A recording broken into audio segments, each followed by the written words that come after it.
Sure. One of the most important things, I think, is to have the ability to be a good listener, to be able to engage your customers who come in two kinds. So customers either believe that they already understand exactly what you need to do for them and they want to give you a recipe to go do it, which is usually not going to get them what they need, or they are not convinced that you really want to know anything about the business part of the operation, that really it's sufficient for you to go look at the data and see what the data tell you, and then bring them back an answer.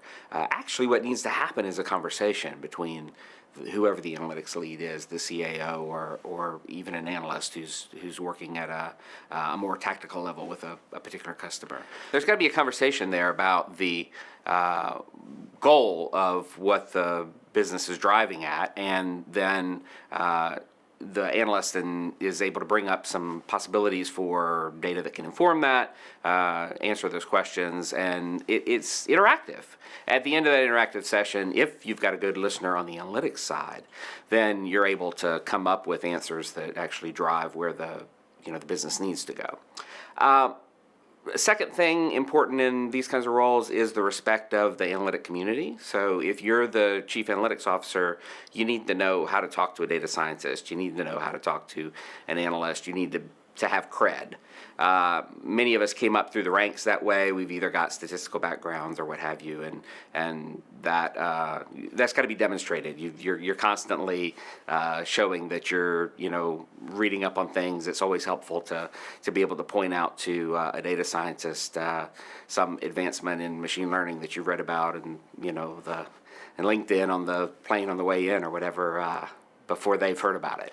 So building that cred is essential, because then you need them to trust you in understanding what the business is trying to accomplish. And once they've got that trust in you, then they're happy to go off and do whatever it is you direct. And then I'd say the third thing that's really important for a CAO role success is to be difficult to satisfy. It's really easy to you feel like you're undertaking Herculean changes in the organization. You're bringing in, this really great person who's got this tremendous talent that is just going to overwhelm your competitors. You've made a connection with a business partner who's ready to really leverage the information that you're going to be able to bring, and then there's another day and another month and another year, and you've got to continue to be driving those kinds of changes over and over and over again in a way that I suppose is much more like a business oriented leadership style than some of the old school analytics oriented styles. So when I started in analytics, it was sufficient to knock the ball out of the park a couple times a year, and now it's really expected that you're delivering value, surprising folks by delivering value on a regular basis.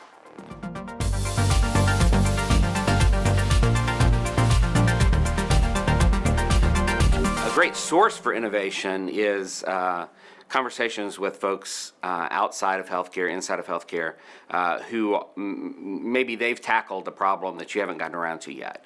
And whether or not, often in our environments, it's not reasonable to take their approach and just like drop it into your problem and solve it, but it'll give you, an inspiration that, oh yeah, I could approach this that way, and a lot of it comes from those kinds of conversations.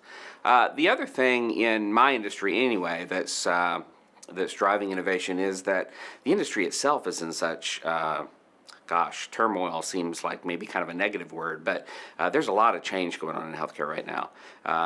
And we are struggling to find ways to break out of the sort of fee-for-service, do a whole bunch of things and get paid for the volume of people that you run through the system, get into more of a, how do we get people healthier? How do we address issues before they become huge problems? Healthcare was invented, in this country anyway, after a model of, oh, here's somebody who's bleeding, let's stop the bleeding. Oh, here's somebody who's about to die from an infection, let's cure the infection. If we can get ahead of that and be more proactive, then there's all kinds of opportunities for value creation there, and that all involves innovation. It's innovation through the care delivery piece, but then we've got to keep up with them or stay ahead of them, right? So it's that information that the care delivery folks use to make their decisions and to drive their own innovation. So there's a lot of, I guess in answer to your question, it's a innovative environment. There's a lot of change afoot, and my customers all are trying to get to the next level. So there's definitely that feel that you want to be there to support them in that.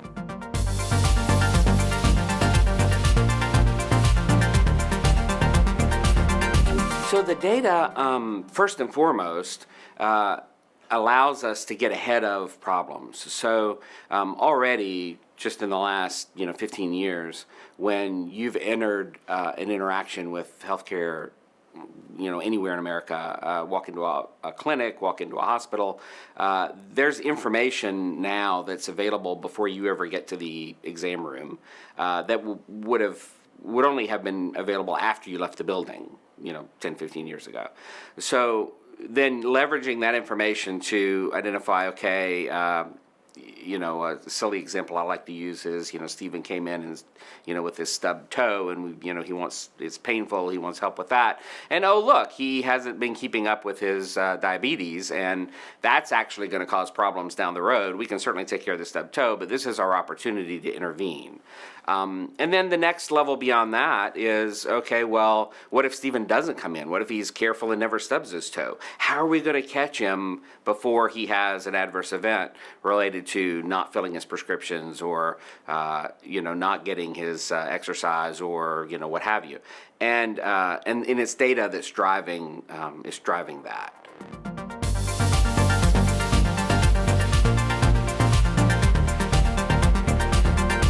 6-7 years ago, we were talking about operational analytics in industries outside of healthcare, and we're now seeing it in healthcare.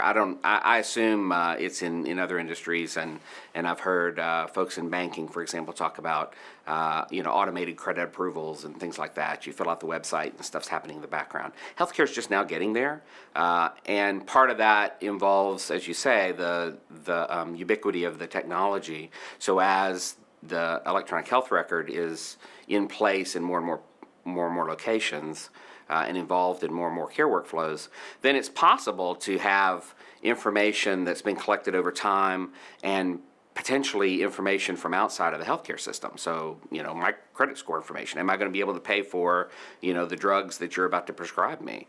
That's all information that can be leveraged real time by the EHR so that the physician, as they're typing up the prescription order, can actually get a little alert to say, you might consider the generic here because of, this, that, or the other indication in the case of this particular patient. We're already seeing that around, we call them business process alerts, where you're based on the information known about the patient already, there's a concern that this may be a contraindication, this drug or this treatment, or there may need to be, social support kinds of considerations taken into account when you're discharging them. Those sorts of things pop up in the system live. Then that's being built in by the EHR vendors. And then folks like myself and my team are also able to model things specific for our populations. So at Duke, where I am, we may have a high prevalence of a particular population. Duke is a quaternary care center, so there's lots of really exotic things going on there. We may, have something unusual that wouldn't show up in the common garden variety EHR. We can model that, import the model into the EHR, run it in real time, and deliver the same sort of alerts, but customized to the kinds of care that we're delivering. So there's lots of opportunities there for the technology to really drive that. Over the next few years, I think that's going to become more and more seamless and more ubiquitous.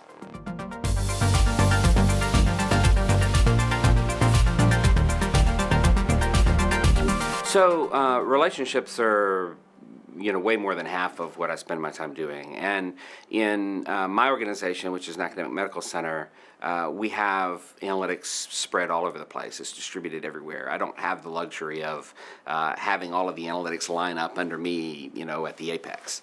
So I've got to partner with all these folks. The analytics group that I've created within my shop is a shared services model. So I have folks from the business who've invested in. Those folks have particular goals they're trying to accomplish. I've got to remain in touch with them, and it's a constant sort of checking in and level setting and making sure we're all on the same page. The moment that you feel like, okay, we've got that one taken care of, and let me focus on this one, the one you thought had been taken care of, that relationship kind of starts to become problematic again. So keeping all of those folks feeling as though really it's customer service, feeling as though they're your only customer, is a big part of the job. The other piece in our environment is that because analytics are distributed, I don't control them all. So there are some groups that are, autonomous out there. And yet, if I just ignore them and let them continue on their merry way, they'll be producing answers that are at odds with, the official answer over here or the unofficial answer over there. And we fall back into that age-old trap of, everybody shows up at a meeting with their own number and you spend the meeting arguing about whose number's right. So providing them with some standards and some support and some metadata around the information that they're using, ensuring everybody's driving off the same data, those all sound like technical things. They're actually relationship things. You can have the most beautiful enterprise data dictionary, and you can have the most wonderful tools, and you can have a data environment that is readily accessible to everyone. And if those folks don't feel like it's in their best interest to use it, or if they feel like it's being shoved down their throats or something, that lack of partnership is really going to come back to bite you.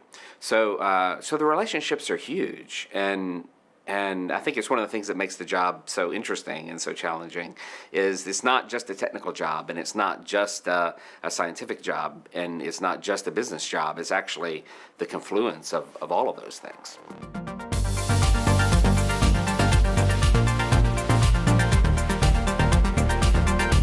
Let me talk about the expectations management first. It's been essential to us to work with all of our partners on governance. There's a huge appetite for information in our organization, and a long history of folks making decisions on the basis of that organization, on the basis of that information, and yet we all know we can't answer every question. We can't do a project every time somebody comes up with a brilliant, righteous idea. Lots of ideas, not nearly enough manpower.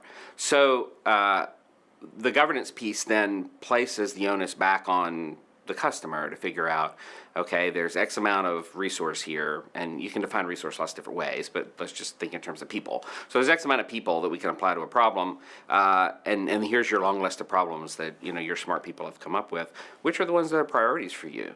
And it doesn't make the answer to the question any easier. They're still struggling with the same list of really good ideas that otherwise we would be struggling with, but it does force the choice on them. And so for whatever reason they choose to do, and often it's political reasons, they'll pick the top things that they want to pursue, and those are the appropriate things for the organization, and that's great. And so then we'll work with them on those issues, and we'll leave the others till later. But maintaining that kind of feedback loop with them so that they're then aware of what progress we're making, that sort of transparency back helps. And then dividing everything up into reasonably sized chunks. So one of the things we began doing about a year ago, I introduced an agile sort of delivery methodology on the team. We have been doing things in a traditional style before, and one of the things this gives us, which is what I was hoping it would do, is it kind of time boxes the projects. And so someone might come with an idea for a project that has, it might reasonably take you, 6 months to do. But you've got to chop it up into pieces if you're going to deliver it in sprints. And so we engage with the customer around that, chopping it up into pieces and ordering which things really need to come first. And so we're able to deliver periodically every 2-4 weeks something of value to them, which keeps them engaged, keeps us on the right path, and it just naturally falls that the last couple of months of stuff that would have been included in a 6-month project really never get tended to because they are the things that were of lower priority. And we end up staying focused on the things that are on the highest priority. The customer understands where we are in the process and what they're getting out of it, and we understand what it is they're needing so that we're focused on the right things.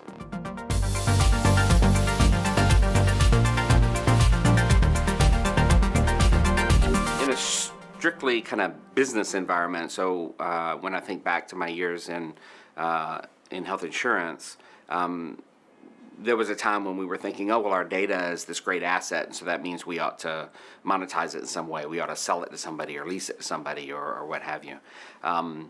The folks that we imagined we would sell or lease it to were clever enough to find other ways to get their hands on it without paying anybody. So that didn't ever really come to light. But one of the things that's been consistent from even back then is this idea of, what opportunities do we have to bring savings to business process, through the data. In the insurance environment, you're either improving your process efficiency or you're identifying ways to lower your risk and avoid, claims.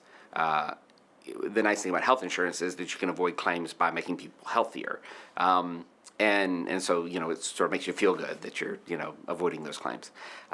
When you're actually in care delivery, like I am now, this is all just amped up even more, right? So I mentioned the thing earlier about, somebody comes in with a stubbed toe and you want to avoid an adverse event down the road. Also mentioned the idea of there being alerts that crop up automatically in the system. These are things that are designed to cause the right action to be taken at the right time to avoid future expense. Healthcare is crazy expensive. There's nobody I know of who can legitimate why it's as expensive as it is. And so it's pretty easy, really, to make some changes in things and lower cost. One of my favorite examples that I like to share with folks that aren't in healthcare is this idea of you get the data back, say it's claims data from a payer on your patients. And the goal is for you to be delivering the best quality care you can at the lowest cost for these patients. And that's a noble goal, and so you're digging through the data and you're trying to identify things that you have been doing that you can stop doing or do differently, or things that you haven't been doing that you can start doing. And this is a true, real life true story. You discover that there's a surgery that's being done on folks to remove moles. So it's not exactly cosmetic, but it's almost like a cosmetic surgery. The mole needs to come off. Now, if it's on your face and you're using this, very expensive laser technique to remove the mole from your face, that seems reasonable. You end up with no scar. And from the cosmetic perspective, mission accomplished. From the medical perspective, mission accomplished. But let's say the mole's on your back, and moreover, let's say that you're a Medicare patient and you're on a limited benefit plan, and let's say you're 85 years old. Do you really need to not have any scar left from having that mole removed on the back? Probably not, and there are lots cheaper ways to get the mole off that are perfectly safe and effective. We've been doing them for years. They accomplish the medical goal, and they save tremendous amounts of money on tens of thousands of dollars, order of magnitude, per incident. So digging into the data to find things that, through a business process you would never really notice. We've made improvements in our, mole removal procedures, and we use this technology because we can use the technology, and often when you've invested in it, it's cheaper to use it than not use it, and those kinds of things all drive utilization. It's left to the folks that are digging through the data and actually totaling up the costs and making comparisons to be able to say, somebody might want to look at this because this seems out of whack. Those kinds of savings opportunities, we haven't even begun to identify all of those across healthcare, and interestingly, those are the kinds of things that can be shared from plan to plan, from system to system, because they tend to be similar in disparate care delivery kind of environments.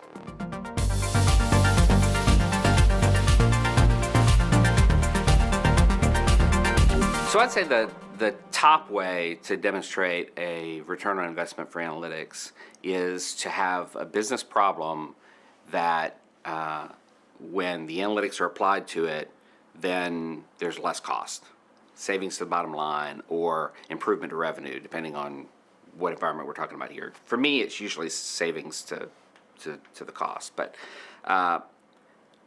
the three components of that, though, have to happen, and they have to happen in that order. So you've got to have a business problem first that somebody's articulated and is well understood among leadership. This is killing us. We're